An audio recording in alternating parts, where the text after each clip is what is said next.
係，hello，歡迎咁多位聽眾翻嚟啊！周日版國際大棋局嘅第一節，咁啊進入節目之前啦，咁啊懇請大家做按讚、訂閱、俾 like 啦。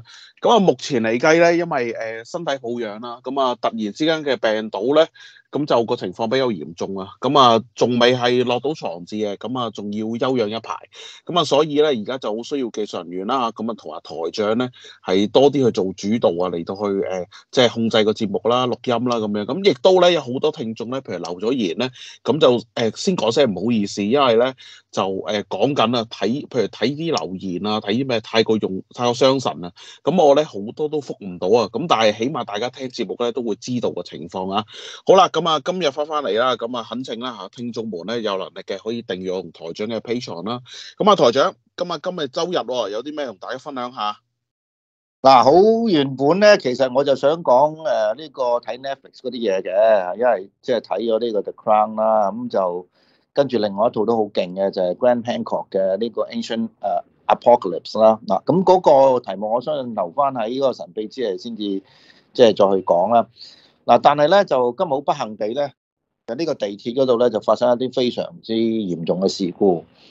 咁我就唔會單從話嗰個表面啦，呢啲事，我連結埋即係而家香港整體個情況，因為琴日我哋都講咗，即係禮崩樂壞啦。咁啊講未話口未完，已經係成好多單嘢，即係出咗嚟㗎啦。咁但係我首先報一報咧嗰個即係國際新聞先啦。國際新聞咧就而家確認咗啦。美國民主黨應該係控制到嗰個嘅，即係應該係佔咗嗰個參議院嘅大多數嚇。咁咪共和黨今次可能功虧一簣啦，啲票慢慢數下咧，又全部輸嘅，咁即係你一次係咁啊，你可以即係去話即係嗰個民主黨即係出蠱惑或者點樣都好啦嚇。咁但係第二次你即係你自己都有責任嘅喎，點解你唔事前你諗清楚即係點樣去處理類似嘅事件咧？咁呢個留翻咧就嗰個成個美國嗰個中期選舉個結果確認咗之後先啦，因為到依家即係好，因為我覺得好不知所謂咯，就係你連數嗰個嘅眾議院嗰個票數嚟到而家都未數晒，係咪啊？即係點解會發生一個咁嘅情況咧？咁樣嚇。咁第二樣嘢就係咧，習近平同埋拜登咧，禮拜一會喺呢個 G20嗰度見面嘅嚇。咁但係大家而家事前咧都唔會覺得有啲咩嘅預期啦，會傾到啲咩突破性嘅嘢啦。咁我都係一路都覺得係，即係美國同中國始終嗰個矛盾咧好根深蒂固。咁但係如果你講港民嘅話咧，咁第一樣嘢一定要提啦，元朗又劈友咁咧就即係我哋點解呢個變咗儀式咧？就因為我哋每一次聽到呢個劈友咧，咁我哋嘅心情咧都係有少少即係激動嘅嚇。就因為自從呢個國安法即係訂立之後，我哋大家都即係以為咧，即係香港嘅治安咧就即係非常之好啦嚇，即係變咗成一個即係潔淨城市，一個模範城市。咁但係咧，有個別嘅事件令到不斷令我哋諗起呢啲咁嘅即係刀光劍影。咁所以係再一次嗱，呢個變咗儀式㗎，大家唔好怪我哋啊。點解即係次次都有真劈友，我哋就喺度即係問一問阿鄧炳強局長咧？咁呢個係儀式嚟嘅，呢個唔係新聞嚟㗎。就鄧炳強局長都希望你出嚟解釋一下即係點解呢個元朗啦、油尖旺啦，經即係差唔多而家即係無日無之呢個劈友嘅行為係咪啊？咁咪你可唔可以得閒揾啲即係啲大佬出嚟傾一傾，我哋低調少少好唔好啊？唔係嚇親我哋啲小市民啊！好啦，嗱，今日咧就即係我諗講呢個地鐵嗰個問題之前咧，就司徒文進咧就有一個係關於呢個英國 SAS 嘅英 BBC 嘅報導，咁有啲聽眾咧睇咗嘅，咁我諗你都可以就呢個問題咧，呢個題目咧可以講一講即係等得聽眾可以知多少少關於英國嘅特種部隊。係咁嗱，首先咧，同阿台長講翻聲先啦。呢個咧 SAS 呢個咧，其實就係英國咧呢個電視台一個咧特別推出嘅一個電視節目嚟嘅。咁佢咧其實咧喺呢段時間咧，俄烏戰爭咧，咁推出呢個節目咧，我覺得係有啲潛台詞嘅。咁呢個節目咧，佢有別於其他，譬如講嗰啲 SAS 嘅行動啦，咁講佢現代譬如參與嗰啲叫戰爭嗰啲嘢啦，佢就係講翻喺二戰時候咧呢個英軍咁面對呢個沙漠之狐啊，咁啊德國啊嘅隆美爾將軍咧，嗰一個閃電戰嘅推進咧，咁喺嗰個叫做話咧譬如呢個即係失去咗大片嘅土地啊，即係非洲嗰度。咁佢哋英軍咧嘅上層咧啲官員咧，其實覺得當陣時啦，譬如講緊係1941年啦，都未意識到個嚴重性嘅。佢覺得咧即係呢個隆美爾咧個推進咧，其實佢嘅補給會趕唔切啦。咁另外咧，覺得咧佢只係一道虛火。咁與此同時咧，講緊佢英軍入面咧係有一啲咧，即係譬如中層嘅30零歲啦、40歲左右嘅軍官咧，咁佢哋係睇到嗰個事件嘅端倪啊。咁佢哋咧就係喺當時咧就提出咗啦，其實你面對敵人呢啲猛攻咧，你一定要以一個騎兵啊嚟到去入侵嘅，嚟到去反擊嘅。咁而唔應該咧係以一個死咕咕，佢哋口中認為啊，係仍然打緊一次世界大戰嘅思維咧，去面對第二次世界大戰嘅。咁結果咧，成個軍方咧，其實有呢個思維嘅。咁包括有咩人咧？咁就係當時嘅首相丘吉爾啦。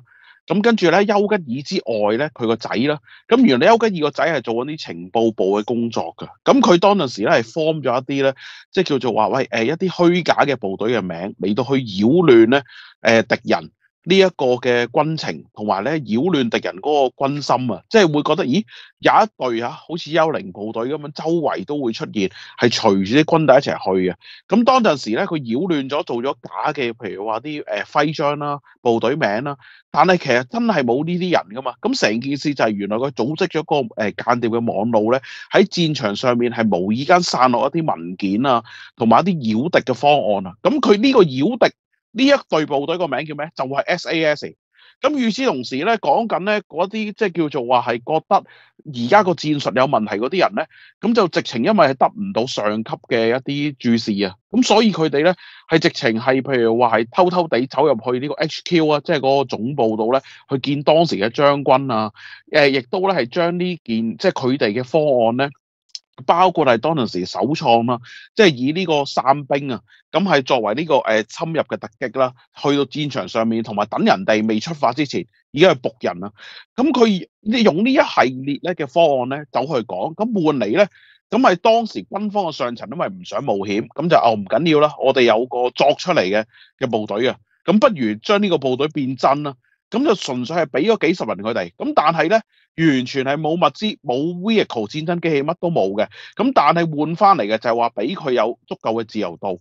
咁佢呢套片咧就係講咗咧，即係當中咧 SAS 成立嘅過程啦。佢 recruit 咧就 recruit 一啲咧，好似睇落係好冇紀律啦，例如係當陣時軍紀唔好啊，喺軍隊度係咁打交啊，跟住俾人運起咗嘅一啲嘅叛逆分子啊。所以佢呢套戲個名咧就叫 SAS 叛逆軍團啦。咁佢當陣時咧，亦都包括咧係佢 recruit 嘅時候咧，咁係揾咗一啲好後生嘅，咁跟住問佢：士兵啊，你幾多歲啊？你點樣嚟到呢度啊？咁佢嘅答案咧就好簡單嘅，就話：我嚟呢度殺人嘅咯。我今年19歲，我懟冧咗27條友。咁跟住咧就俾佢入㗎啦。咁倒翻轉嗰啲直情係操晒嗰啲咁嘅步操啊！好有禮貌啊！阿 Yes Sir 前 Yes Sir 後嗰啲咧，太過死板嘅人咧，直情係唔會招攬佢嘅。咁佢就講到成個 recruitment 同埋佢哋開頭做 training 咧，因為英國軍方咧，皇家空軍咧，連嗰個跳傘嗰個安排都唔俾佢哋嘅。咁於是佢哋開頭 train 咧，點樣係落地，點樣跳傘，點樣成咧？佢哋喺一啲咧叫做卡車上面咧。跟住咧嚟到去係淨凌空跳落去，跟住喺地下度咧去翻滾，同埋咧去接受嗰個衝擊咧，係描述得係好細緻啊！咁呢套片咧，我覺得大家係即係可以啦，係去睇一睇。誒，當時原來 SAS 係咪成個世界冇特種部隊啊？佢係世界上面第一隊嘅，係點樣 train 出嚟，同埋個機緣巧合。因為當中咧佢嗰個成個嘅背景咧，你會覺得好似睇緊一套名著啊，《Casablanca》。就係北非諜影嘅，因為講緊成件事就係北非，跟住亦都咧 SAS 咧就係戴高樂將軍咧下屬嘅一個直屬嘅女間諜，去同呢個英國咧就係間諜網絡咧嚟到去籌備出嚟。咁法國同埋英國咧嗰一個當中嗰個間諜咧喺呢場戰爭入面個位置咧，咁都係一個好值得去睇嘅地方咯。咁同埋呢套戲無獨有偶，喂而家攞出嚟播。咁其實每就係一啲聲音咧，去講緊為俄烏戰爭啊，譬如呢個世界陷入咗一啲僵局，或者陷入一啲局面，係咪一個新啲嘅思維咧？因為 SAS 係當時咧提出嘅嗰啲軍官咧。完全係俾人睇唔起嘅，即係佢哋覺得，你嗰一套啊，搞埋啲咁嘅小動作啊，什麼整一隊精英嘅兵咧，完全覺得佢哋係 bullshit 嘅，所以佢哋開頭咧，去俾佢呢一個所謂總部咧，只係喂幾間用石砌出嚟嘅爛鬼屋，跟住咧入面就係得啲卡車啊，連一架坦克、一架飛機都唔俾佢哋嘅。咁呢個咧就可以，我覺得係對應而家咧，即係阿台長，你聽我講啦。你覺得呢套片，喂，你咁樣聽完，你覺得會唔會有啲隱喻嘅咧？當然啦，而家做新聞咧，即係喺英美嘅佢哋做新聞咧，一定就同呢個烏克蘭嘅戰爭咧有一定嘅關係喺度啦。譬如我前兩日我哋做咗個神秘之嘅吹 r 都講到呢個西線無電視嘅，即係2022年拍呢個西線無電視，一定係聯想起呢個如果烏克蘭嗰個局面㗎啦嚇。即係儘管嗰套呢個 Netflix 嘅電影，我覺得都唔係拍得叫做理想。咁但係咧就即係大家而家睇所有事物咧，其實都係對號入座㗎啦。咁所以我哋今日講其他問題咧，都係對號入座嘅。咁講到呢度咧，即係當然今日咧，即係大家如果作為香港嘅市民咧，最關心一樣嘢就係地鐵而家即係淨係飛甩呢個車門啦，即係呢壇嘢咧。你話如果唔喺香港咧，我就覺得搞笑咧；香港咧，我覺得悲劇。咁但係咧，呢度亦事先要做一個即係嘅廣告啦。嗱，我哋今日咧有一個重要嘅話題咧，就係呢個關於呢個虛擬貨幣平台啊，呢個 BFX 咧就倒閉。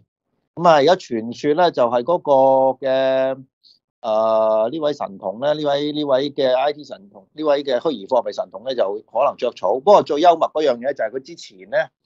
佢喺10月尾嗰時，即係就話咧，香港咧可以取代，即係會贏喺呢個虛擬貨幣嘅中心呢個位置咧，可以贏咗新加坡嘅。咁我諗香港呢排真係有啲黑仔，即係凡親呢個同新加坡叫做有啲嘅比較咧，一定輸嘅。因為點解咧？佢講完之後，佢冇幾耐，佢自己就成個平台收咗皮啦。咁而家新加坡又係諗住笑啦。咁所以而家宣布，即係有個廣告啦。IT Jackie 咧，我哋琴日已經預告咗啦，就會係即係同我哋即係一齊咧討論呢個問題。因為點解咧？嗱，呢個新聞本身咧，其實我呢兩日咧，我都花啲時間走去睇個即係成個來龍去脈㗎。但係咧，講到技術方面嗰個問題咧，一定要有一個IT 達人喺度啦。咁我哋好好彩咧，我哋 IT 達人IT Jackie，你同啲觀眾打個招呼先。喂，Hello，大家好。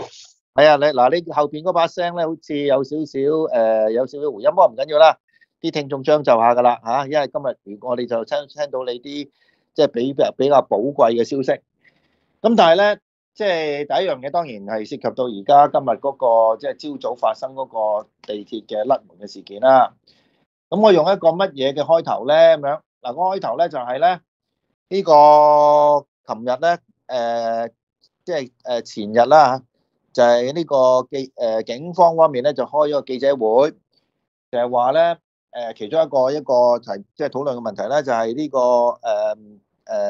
邊個提供嗰個鋼索俾鋼纜啊，俾呢個紅館 Mirror 嗰個演唱會唔緊要嚇。咁我就作為一個引子啊，今日咧第一個人我要問咧，我聽到嗰個消息嘅時候咧，睇到呢個消息，我第一樣問就係咧呢個車本身啊，甩門呢個車本身係英國，即係港英時代殖民地，我哋喺英國訂購個車廂嘅車啊，還是後來啊？因為而家唔會再喺英國嗰邊訂，因為全部都係國貨嚟㗎嚇。喺呢個如果冇記錯，喺青島嗰邊訂落嚟，究竟係邊個時代車咧？咁樣嗱，我到而家咧，即係有陣時偶然，即係我有最搭地鐵嗰陣時候咧。都會仲見翻呢個少少嘅英國嘅即係製造嘅列車，咁但係我睇嗰張相咧，似乎啊一定要好強調個似乎就應該係國產嗰度啦。咁我就套用翻個警方去談論嗰個即係東莞個鋼提供嘅鋼索。我問邊個國家出產唔緊要，啊同樣邊個國家出產呢個車咧都唔緊要嘅嚇。咁但係有咗呢個問題之後咧。我都要講講，即係究竟而家今日發生咩事啊？今日發生嘅事咧，其實就即係比較要詳細嚟講。咁咧最好咧就即係呢個即係香港01嗰邊咧寫得比較詳細少少啦。啊，咁佢一開頭咧佢就提到啦，就係原來呢個嚴重嘅事故咧喺舊年嘅年底咧已經有車門喺銅鑼灣站甩咗出嚟。啊，咁而家今日呢個就係荃灣線，但喺油麻地嗰個站甩。就唔止甩一個，係4道車門全部甩 Q 晒。咁而家咧就即係有一個所謂有一個立法會議員咧，張欣宇咧，佢原來喺呢個港鐵做過嘅。咁佢話咧，哇！佢講出嚟就我哋好得人驚喎。原來初步嗰個意外成因係列車出軌喎，同埋咧呢個即係見到嗰個職員使用嘅即係處理即係呢個處理出軌嘅工具喎。咁呢個喺網上咧而家見到嘅，咁啊車頭亦都爛埋，係啦。咁嗱，我哋唔好理佢幾時恢復翻啦，即係你而家叫我走去即係搭咧，我都即係騰騰震㗎，我都唔搭住嘅，我寧願即係坐巴士，坐小巴。如果再有啲時間緊迫咧，我寧願搭的士啦。咁啊事發咧就咁樣嘅，呢個又好有趣啦。佢係原來咧今日朝早9點半到嘅時候咧，就俾呢個即係警方接獲咧多名嘅乘客報案，就係呢架荃灣線去中環嘅列車喺油麻地站發生故障。咁我就問啦，喂，你而家點解唔係地鐵第一時間公佈，係等啲乘客走去即係報案咧？或者可能呢個新聞寫嘅方法可能有問題，我哋唔知。但係如果係咁即係咁講法嘅話，如果係咁講法嘅話咧，咁我就覺得好奇怪啦，即係乘客都去報案，即係唔係點解地鐵第一時間即係公佈嗰個即係嘅事件咧？咁咧就導致咧而家呢個即係事故咧，導致個車廂同埋月台上面咧，所有嘅乘客都要緊急疏散，係咪啊？咁咧就呢個嘅情況咧，就係話咧，當其時咧個列車正係駛入油麻地嘅時候咧，右邊嘅車頭同埋呢個月台位置發生呢個撞擊。一度冇煙哦，咁如果咁睇就真係出軌㗎啦嚇。咁啊右邊嘅車頭咧損壞，至少有4道呢個車門飛甩咗，咁就唔係個車門傷得唔穩，係個車咁樣撞 Q 埋去，就咩？咁咧就即係個意外之後咧，就車頭嗰個觀察嗰個位，有個車頭嗰個位置去睇啦。就呢個列車咧，可能咧個月台個方向嗰時係側咗嘅，咁涉事嘅車廂咧。最嬲尾停喺呢個即係玻璃門顯示嘅第6格車廂，同埋第5號門嘅同埋第7卡就停喺一號位嘅位置上面。好啦，咁如果係咁嘅話咧，即係話咧，佢嗰個埋站嗰個位咧都唔啱噶啦，都即係拍唔啱埋去嘅。咁究竟係邊一個原因係呢個導致呢個情況咧？咁我哋跟住再睇啦。就車上面咧有成700幾人。咁咧，當中600人咧就離開咗月台，另外150人咧就喺車尾嘅緊急出口斜道出翻呢個旺角站。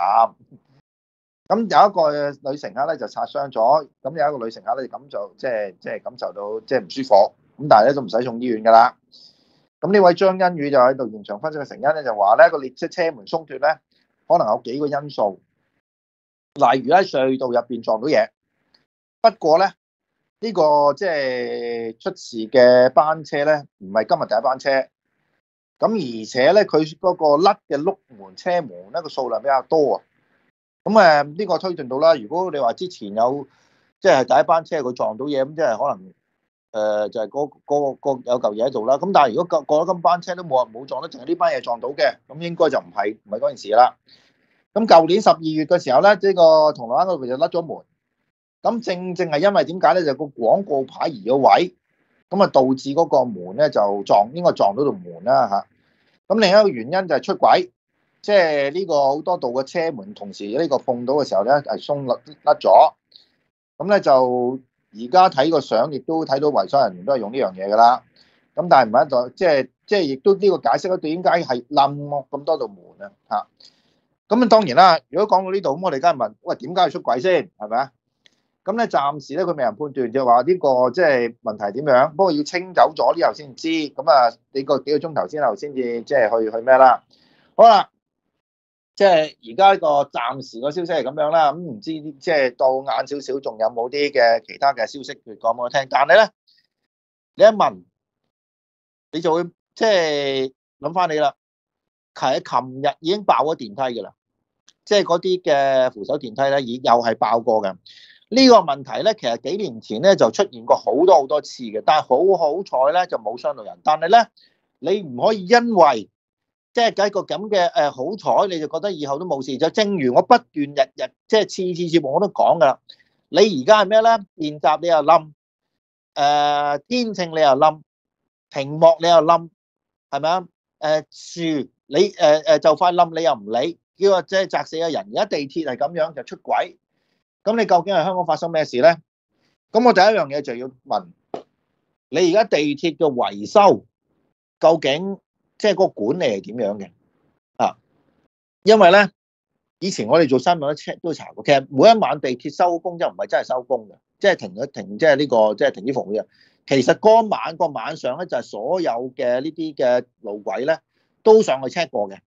佢第一樣嘢 check 佢有冇裂痕啦，有冇所謂金屬疲勞啦。即係講緊金屬疲勞呢個又係話，即係嗰個紅館嗰個就係因為金屬疲勞，所以個支架跌咗落嚟。咁點解有金屬疲勞咧？喂，如果你話金屬疲勞嘅有問題嘅，我哋而家搭地鐵我哋都有危險㗎，係咪啊？嚇！咁另外一樣嘢就係咧，佢 check 咗之後，佢有冇即時嗰個補救咧？因為你諗下好簡單，地鐵一路開幾個鐘頭啊？朝早6點鐘開，一直開到夜晚，即係呢個深夜嘅凌晨1點鐘，中間維修俾你維修到嘅時間有幾多咧？日頭用得咁繁忙，但係如果你一出錯，即係一有事，一停線一停咧，你又俾人炒到上天花板。咁你係寧願俾人炒到上天花板咧，定還是出咗意外咧？嗱，今次好彩冇人叫真正嚴重受傷，甚至冇死人啦。但係如果真係嘅時候，咁你地鐵點咩咧？呢個責任係咪啊？即係地鐵咧，自從2019年咧，我哋對佢已經好反感啊！有一段時間咧，我係堅持唔搭地鐵㗎啦嚇。不過即係搞下耐咧，自己都謝謝地，係咪冇辦法啦？都係間中搭嘅。我強調啊，我係間中搭地鐵㗎。我到依家都唔係即係一個我經常嘅使用交通工具嚟嘅。呢個同以前好唔同，以前就基本上係唔可以搭地鐵㗎啦嚇。我唔搭巴士嘅，但係而家改咗係咪啊？可以搭巴士就搭巴士啊，可以搭小巴就搭小巴。如果經濟條件許可，就搭下的士。總之地鐵咧就少搭為妙，因為點解咧？你有兩個陷阱。其一咧就係你嗰啲咁嘅扶手電梯隨時會爆嘅啊。第二，你個列車出現咗呢啲咁嘅意外。但係咧有一個問題咧，我哋到依家都要探討嘅就係個通訊系統。以前咧，我哋即係講緊係呢個未97年之前咧，其實嗰陣時嘅通訊系統咧係非常之優良嘅。你遲少少啊，都俾人炒到上天花板啊！但係好少嗰陣時好少，但係而家你自從呢10幾年咧，習以為常係咪啊？嚇，有陣時就即係壞車，有陣時又話咗呢個通訊系統。以前咧呢啲嘢咧，一有少少啲人已經嘈到拆天啊！哦，大家而家習慣咗啦。咁咧通訊系統邊個提供嘅咧？係咪啊？咁呢啲全部譬如車廂嘅問題啦、路軌嘅問題啦，全部係邊個國家提供嘅咧？我套用翻嗰個之前嗰個警方嘅講法，邊個嚟自邊個國家唔係問題嚇，咁你自己咪小心啲咯。但係成個香港係點咧？而家成個香港樣樣嘢而家都係即係處於一個倒退嘅。即係我講過啦，呢一個咁嘅工程其實都係中產嘅階級嚟噶嘛，工程師係咪啊？因為你有一個專業嘅資格。喺以前呢個就即係相當之即係一個高嘅社會地位啦嚇，到而家都仲係咁樣。咁但係如果你係好似呢啲其他呢啲咁嘅即係法律啊、醫療咁樣，哇，全部都係要即係同呢個中國大陸接軌嘅話，咁我哋會問啦，咁嗰個情況會跟住會點樣咧？而家係咪已經顯示咗呢樣嘢咧？我唔知。最好地鐵公司即刻公布嗰個車廂究竟係邊個嚟自邊個地方嘅嚇，又或者個路軌出現咗啲咩問題？好啦，IT Jackie 啊，你對於嗰個地鐵嘅通訊你有冇啲咩認識㗎？通訊系統？地鐵嘅通訊系統我唔係太熟，但係我知道佢曾經係換系統嗰陣咧，曾經想測試呢個5G 嘅網絡咧，之前咪試過撞車炒車嘅，早幾年前。嗰單嘢好大鑊㗎，嗰單嘢啱啱下邊係冇人㗎，幾乎兩架車撞埋一齊㗎。但係你即係啱啱 Jackie 醒起我，原來嗰時係測試 5G 系統嘅。咁 5G 系統邊個做㗎？我就唔係太清楚啊。據聞咧係有中字頭嗰啲嘅公司係好似係有參與嘅啦，參與大部分啦咁樣去搭網絡搭嘢啦。咁佢同埋做埋光纖啦。以前咧係用 analog 嘅信號去接收噶嘛，咁用咗咁多年都冇事。例如港島線啦，其實你見到佢月台咧，同埋個車廂咧，其實夾得好好呢個位，係咪？你搭過港島線啲人，你都知道其實佢 fit 得好好嘅，佢所有嘅零件或者係嗰啲月台啲位咧接得好好。但係如果你話新嘅列車有啲嘢咧夾啲位成條罅係好大啊！我見過有人成隻腳插咗入去，掹翻出嚟係跌咗鞋嘅。嗱，阿 IT Jackie 呢個好細心啊！嗱，我建議咧，其實所有嘅觀眾咧、聽眾咧，對所有事物咧都要細心。IT Jackie 講嗰度咧，以前嘅地鐵嗰個車廂同埋嗰個月台嗰個位咧係平排嘅，冇高冇低嘅。而家咧就開始有高低啦，即係話同嗰個平台，即係嗰個月台嗰個高度咧係唔夾嘅。咁點解以前要去到咁細心咧？點解要去到呢啲咁少嘅位？其實冇所謂啦，差一兩幾一個 cm 半個 cm 都冇問題啦。但係好多時嘅意外或者呢啲問題咧，其實就源自大家對啲細節唔關心，唔係做到最好。咁我哋就要問啦，即係點解英國佬嗰陣時候佢哋做個車廂同個月台係要咁細心？去到而家就大家粗枝大葉求 Q 期咧，係咪？咁而家呢個我應該講係求撚期呢個態度係咪而家我哋香港人做嘢嗰個方式咧？係咪啊？呢種咁嘅態度喺邊度嚟嘅咧？即係我唔知而家呢個即係事件啊，嗰個即係公佈會有幾快啦嚇。咁但係地鐵又可能又拖慢，又唔會即刻公佈㗎啦，因為佢都要查嘅。咁但係而家地鐵嗰個服務係咪真係比以前？即係我哋喺呢個97年嗰時好咗定還差，或者2019年以嚟佢個服務係好咗定差咗咧？咁我諗搭得耐嘅乘客咧，其實呢個心中有數㗎啦嚇。好啦，嗱咁呢個即係通訊嘅問題咧，我哋繼續留翻喺呢個即係當我哋掌握到更加多嘅消息之後先去講啦。咁而家台長啊，請講。今日咧難得 IT Jackie 喺度咧，我可唔可以問佢少少 technical 上嘅嘢咧？好，計啊！因為咧，嗰個咧，即係譬如呢啲動車咧嚇，大陸叫動車啦。咁其實佢出事咧，你發覺咧，而家好大咧程度上你睇到啊。因為正如咧，澳門咧，咪都係有 launch 呢一個嘅輕軌嘅。咁其實咧一直以嚟咧都係有一啲問題出現咗㗎。咁當中就係咧，因為佢哋譬如佢哋夠技術去做個車廂啦、個硬件啦。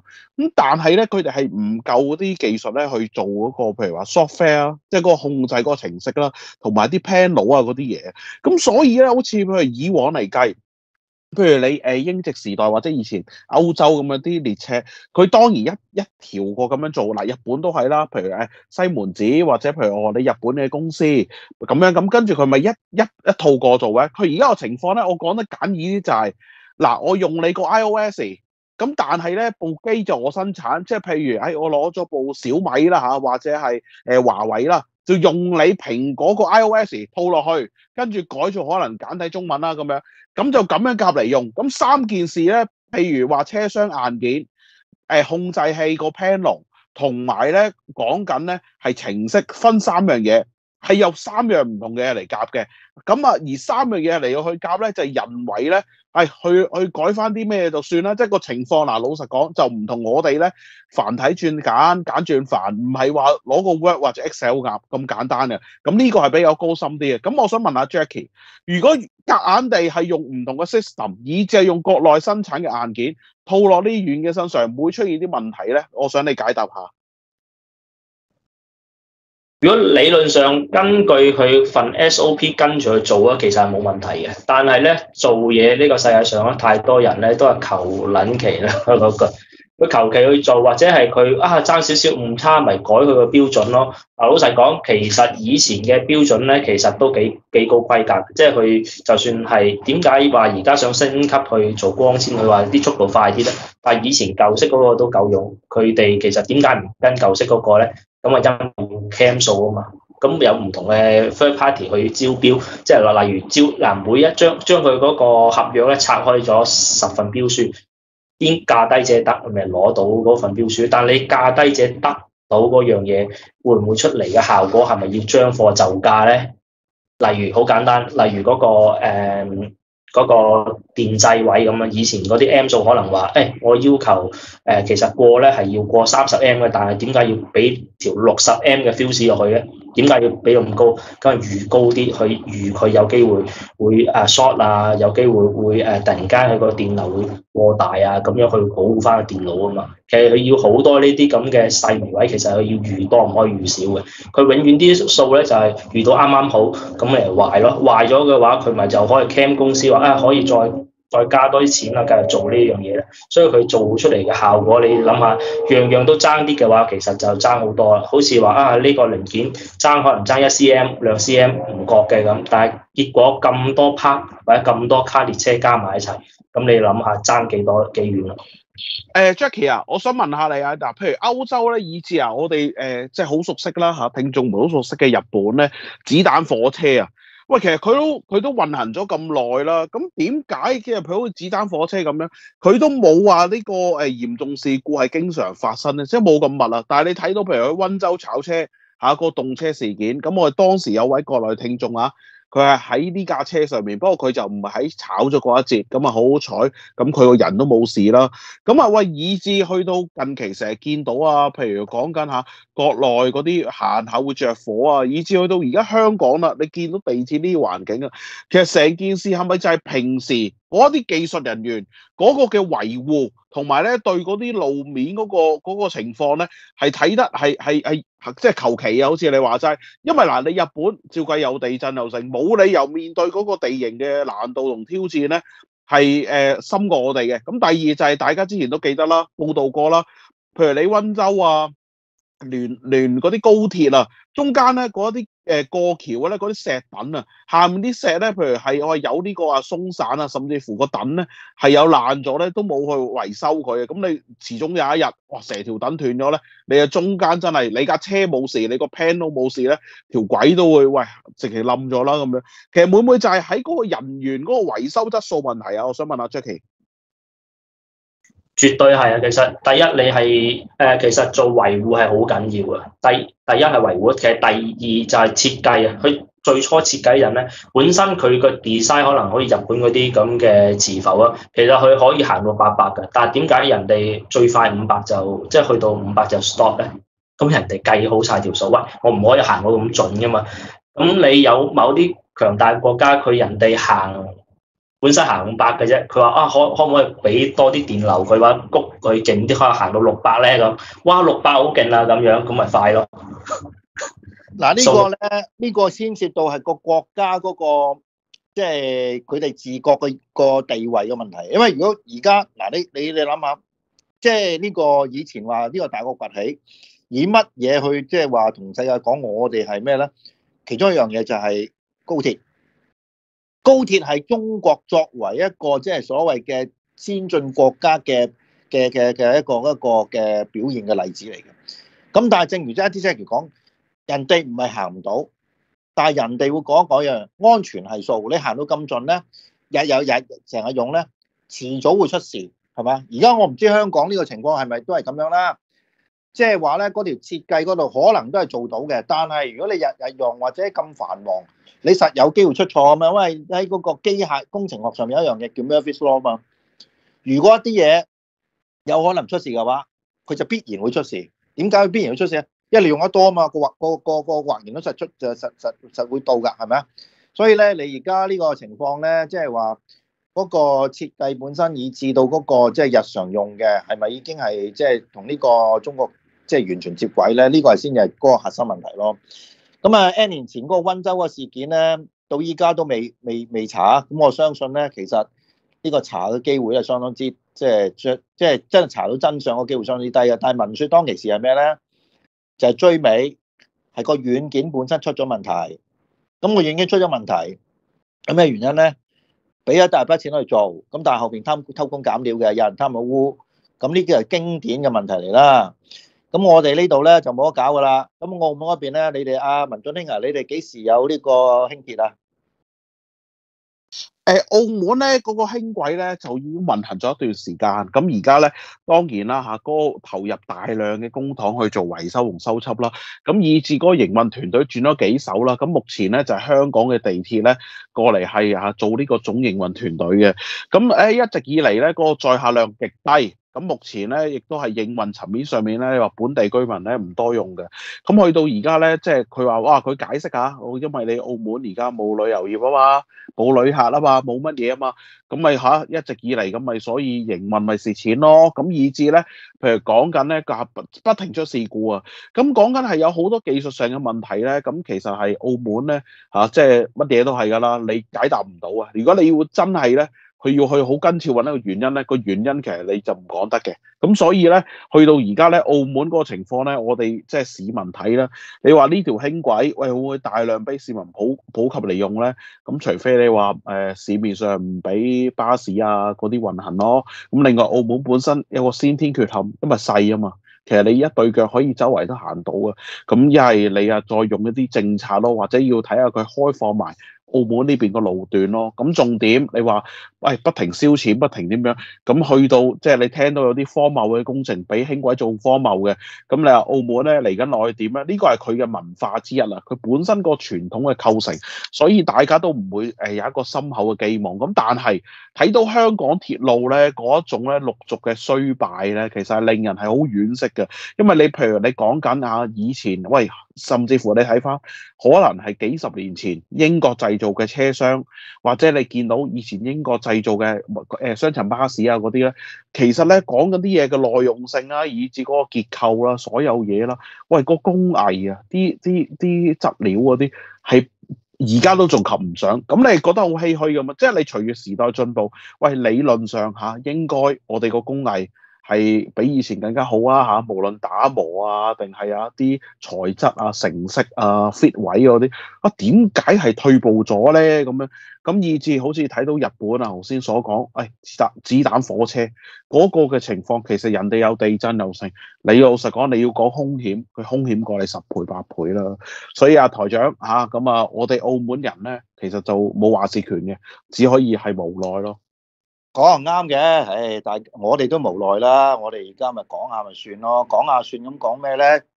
原來今日咧嗰個油麻地嗰度咧就地震甩門咧，咁成批市民喺入邊啦。咁但係咧，原來警方就好快喎，反恐特勤隊到場戒備喎。我見到話如臨大敵喎。咁話真係着晒 gear 後邊有晒背囊嘅嚇。咁唔知驚咩咧？係咪驚呢個原來恐怖呢個活動啦，即係恐怖嘅襲擊事件啊，令到個車廂係出事咧？咁我唔知啦。咁但係如果以前咧，我就覺得就即係冇啲咁嘅事嘅，即係喂咁啊，至多啲警員咪落到去咯。哇！而家睇咗相，個個孭晒 gear 嚇，反恐特勤即係隊去當咁樣，可能佢哋真係驚啊！原來以為呢單嘢係呢個恐怖襲擊啊嚇。台長啊！係啊，講句公道說話啊，老實講啊，我哋幾廿歲人咧，講一句公道說話啦。黃絲黑暴咧固然係可惡，但係佢唔可以導致你旅客量冇咗啦，唔會導致到你經濟崩潰啦，亦都冇能力咧去整冧你個地鐵啊，整到佢啲咩出問題啊。咁亦都咧黃絲黑暴咧，喂你話係咪可以即係做到咁多咁恐怖嘅事咧？坦白講，佢哋嘅能力好有限嘅，佢做咗啲乜啫？都俾你拉晒啦，基本上唔拉嘅都俾你打巢晒，意志都消散晒啦。你有乜可能下下你面對所有事故，第一件事，喂你見到全部重裝部隊一定要荷槍實彈喺晒度，即係向來咧去做呢啲事面對咩事咧都覺得一定咧係有警棍有人係裝你彈弓，有人咧背後係有叛逆分子，永遠都係啲極權嘅地方咧，將所有嘢咁樣去做，點解咧？方便射博。方便咧推落去，就唔係我哋有問題，唔係乜，就唔係抱住一個咧人道同埋徹查嘅方向去睇咯。咁坦白講，你話嗰啲黃絲黑暴，你再屈多啲嘢落佢哋身上又話佢搞到封關又你屈落去都要佢受得起先得㗎。即係個情況，如果再繼續行呢套咧，其實唔掂㗎啦。咁你話老實講，而家啲局勢都定斷晒，你話下下都走去喂俾阿聖上睇，俾阿在位大人睇就嗱，又係有人搞事，幾時都有人搞事，一得閒就搞事，唉，講唔通㗎嘛呢啲嘢係咪啊？即係真係講唔通㗎嘛呢啲係咪？你覺得講唔通啫，咁啊，即係當權真係覺得講得通嘅。OK 嗱，咁頭先文進講嗰度咧，我覺得咧就可以即係咁睇法嘅。即係香港係點樣咧？睇地鐵就知㗎啦。即係你睇地鐵點樣，即係咁你話俾我聽香港係點樣咯嚇？就正如中國係點樣，睇中國足球隊就知道點樣啦。咁我哋要重提舊事啦，就係呢個麥理浩啊，即係呢個即係喺呢個70年代落嚟香港嘅一位港督。咁佢咧就做咗3樣嘢。第一樣嘢就廉政公署啊，第二樣嘢咧就10年建屋計劃。咁第3樣嘢就係地鐵嚇，咁啊地鐵而家咁嘅款啦，咁啊廉政公署點咧？佢前2日就拉咗個即係唱高做事喎嚇，你又唔好話佢完全即係瞓咗覺喎。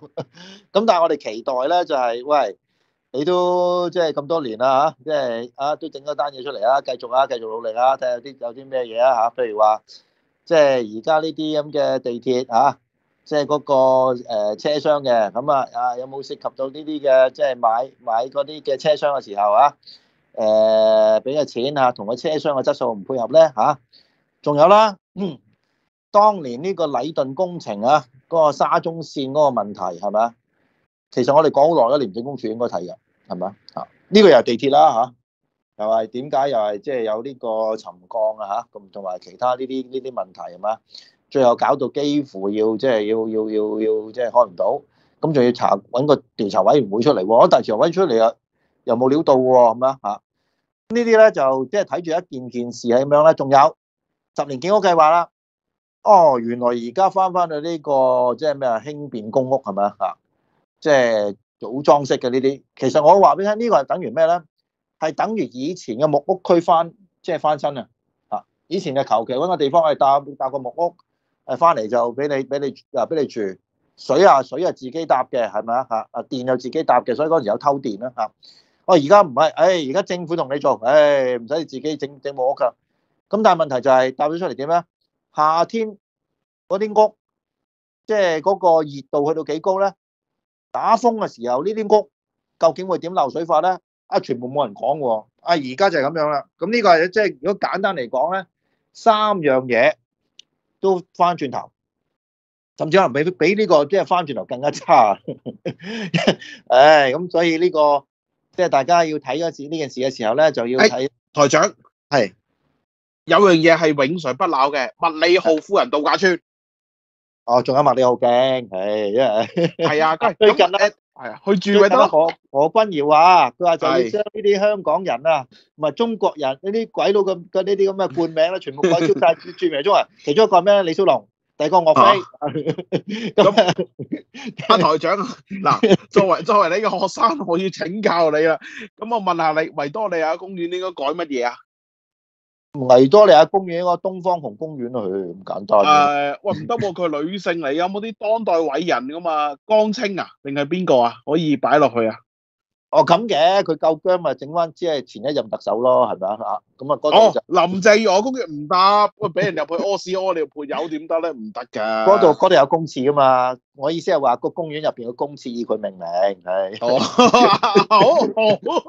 呢個就好啦，仲要係過氣嘅喎嚇。係啊。咁仲有一位我好中意嘅人啊，咁嗰個人咧就同我一樣，都係同一個種族噶，叫咩咧？鳩噏族，即係司徒鳩噏之外咧，咁呢個犀利，呢個叫梁鳩噏梁振英，我最愛嚟嘅。咁有啲乜嘢係可以以阿梁振英嚟到命名嘅咧？689化糞池，689唔得喎，係嘛？都係淨係數字，啲外國人唔知，啲鬼佬唔知啊嘛。加注釋就知㗎啦，加注釋啦。化糞池好。最想講咧就係，喂，大家以啲命名咪得咯。你中意命名邊個就咩啊？就係咩？一係又咩啊？呢個董建華呢個焚化爐啦嚇，咁佢差唔多㗎啦，都差唔多㗎啦。好啦，全部都冇好嘢嘅，或者好嘢，咩化糞爐、呢個化糞爐咩唔好嘢啊！大佬冇佢，你睇下香港面點啊！大佬通街垃圾啊，真係好，繼續繼續。嗱咁樣嘅。當年麥理浩咧，即係佢衰咗一單嘢啦，即係廉政風，即係呢個廉政風暴之後咧，咁跟住之後都同埋呢個即係進入呢個中英談判啦，咁跟住走噶啦。佢走咗翻蘇格蘭，佢住喺邊度咧？間屋仔嚟嘅，跟住冇講過冇又指手畫腳，或者即係對後來嘅港督有啲咩嘅即係批評啦。咁你諗下，而家譬如話呢個董建華。如果佢係呢個唔係好似而家咁樣處於呢個即係殖民嘅狀態，佢又多嘢講嘅喎。咁唔係包括埋689啊，689到依家都多嘢講㗎。咁你諗下以前嘅港督，即係點樣咧？離開咗就冇權力㗎啦，係嘛？阿肥棒寫自傳我寫過啦。佢當年佢坐呢個即係大不列顛號之後，走咗去呢個，其實就出咗維港之後，其實就唔係翻英國，係去馬尼拉隻船。因為你使翻英國咁多油係咪？翻咁多錢，梗係冇人制啦。佢喺馬尼拉跟住搭飛機翻去希斯路機場，喺希斯路機場做咩咧？等的士翻屋企。佢寫呢樣嘢出嚟。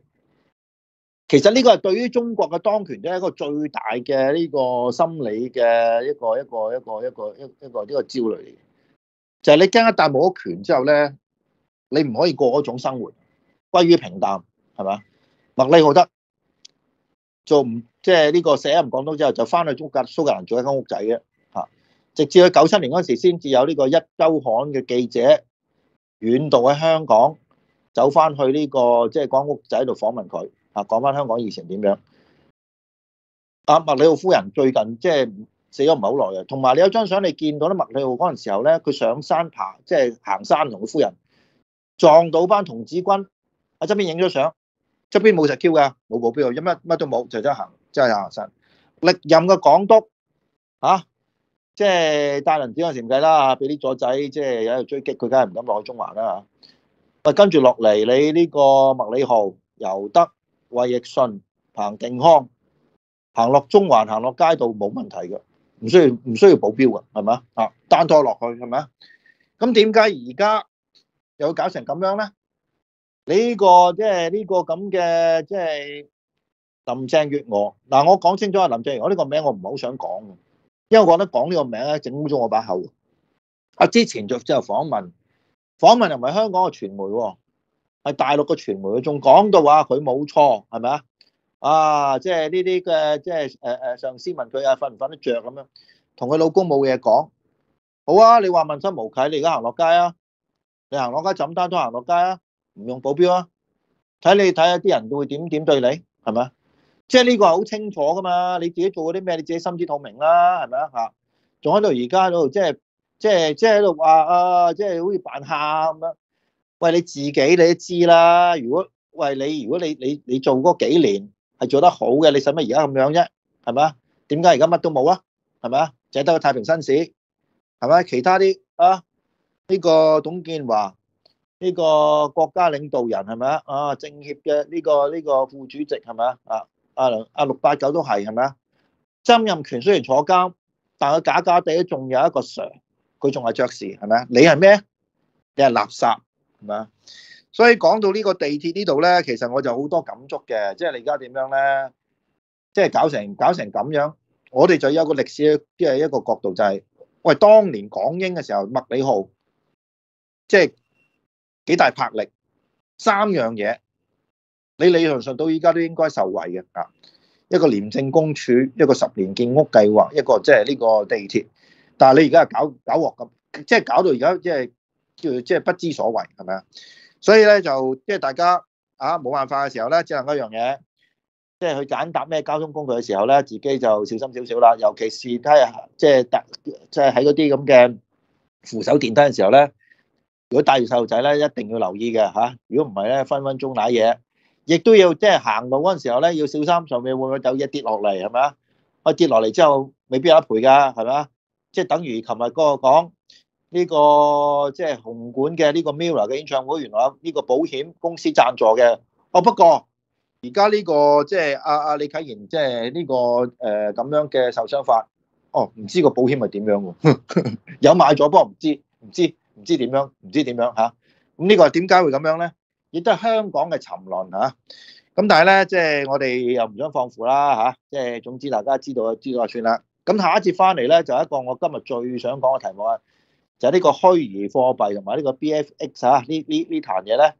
咁啊，喺即係 IT Jackie 喺度咧，我係特別醒神嘅，因為特別咧即係可以好多問題真係問嘅。我哋下一節翻嚟啊！好啊，下節翻嚟辛苦晒，拜拜。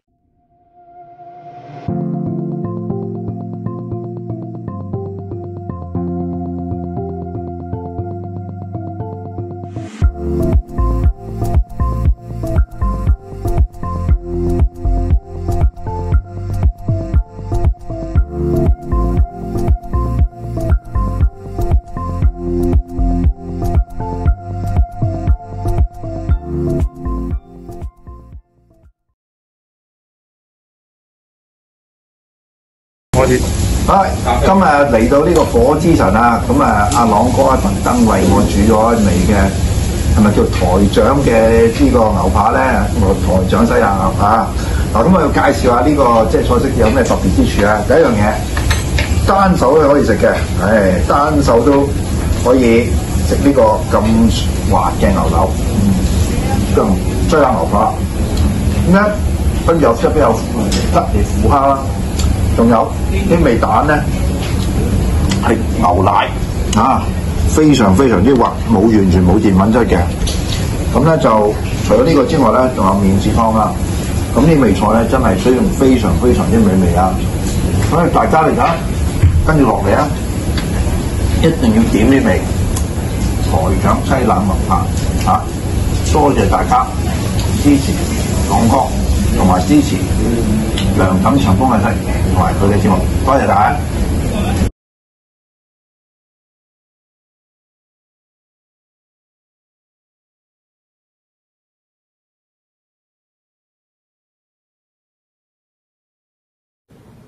大家記得訂閱同埋支持司徒文進頻道啊！